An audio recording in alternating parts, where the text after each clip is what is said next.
We are a typical community emergency department. We have the typical community mix: children, psychiatric emergencies, toxicologic emergencies, and you get what comes through the door. It really has been an evolution over several years. Soon after the new emergency room opened, we started our affiliation with Harvard Medical Faculty Physicians, and that group brought to the table a number of things. There were some changes in staffing patterns that really affected the patient's experience here. Just by simple adjustments in how we staffed our emergency room, we decreased patient throughput time substantially. In fact, in 2010, Milton Hospital was one of only 10 hospitals in the United States that was awarded a special Press Ganey Top Improver Award for patient satisfaction. And I attribute a lot of that to the influences that HMFP and Beth Israel brought to us. So that's indicating that the patient's having an inferior wall. We are electronically connected with Beth Israel. Oftentimes, before our evaluation is even well into the evaluation stage, we have already alerted Beth Israel of the basic nature of the case, of the certainty that they will be needing to be transferred to the downtown hospital. And as a result, they can mobilize the resources needed in Boston before we've completed our evaluation here.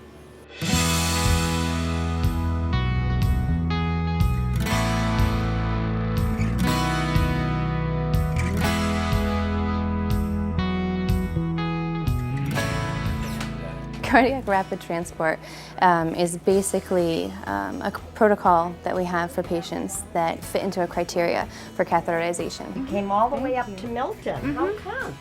We don't have the lab here, so at Beth Israel Deaconess, because of our affiliation with the hospital, we're able to easily facilitate that rapid transport in a timely manner so that we can save precious minutes for these patients. If a patient walks in and complains of chest pain, immediately we will do a rapid triage assessment, get the patient's medical history, and get that EKG.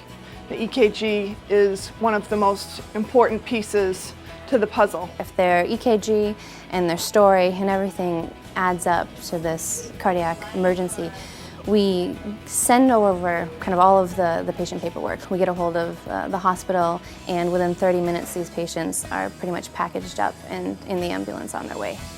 Overall, you have two great hospitals merging, and I think that it's neat.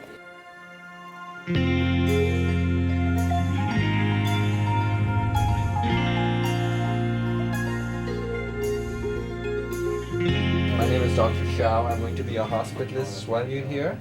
A hospitalist is basically an internist by training, the same as any other primary care physician.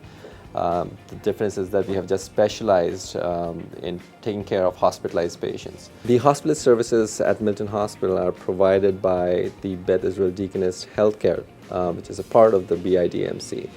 And we staff the hospitalist services at BIDMC also. As the care gets more complicated, requires more time, and the primary care physician just cannot be at two places at the same time.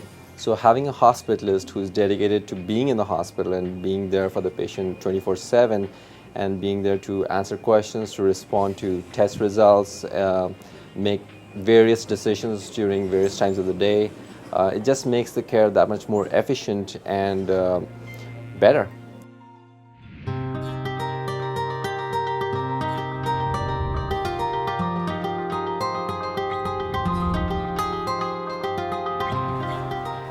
Norfolk County actually has the second highest percentage of people over age 65 in Massachusetts, second only to Barnstable County on the Cape. So they really are being very foresighted when they realize that they need to have a geriatrics program that addresses all the needs of seniors in the area. You register first. I've been on the faculty now at BIDMC for almost 15 years, and there's a very large geriatrics practice there in an academic environment where we have teaching and education and exposure to the latest information, research, cutting edge trials and things like that lend support to my clinical efforts out here. Also, many of my colleagues are specialists even within geriatrics, specialists particularly in memory impairment and falls and blood pressure regulation in the elderly, diabetes in the elderly, so that I have those colleagues as a resource when I'm taking care of patients.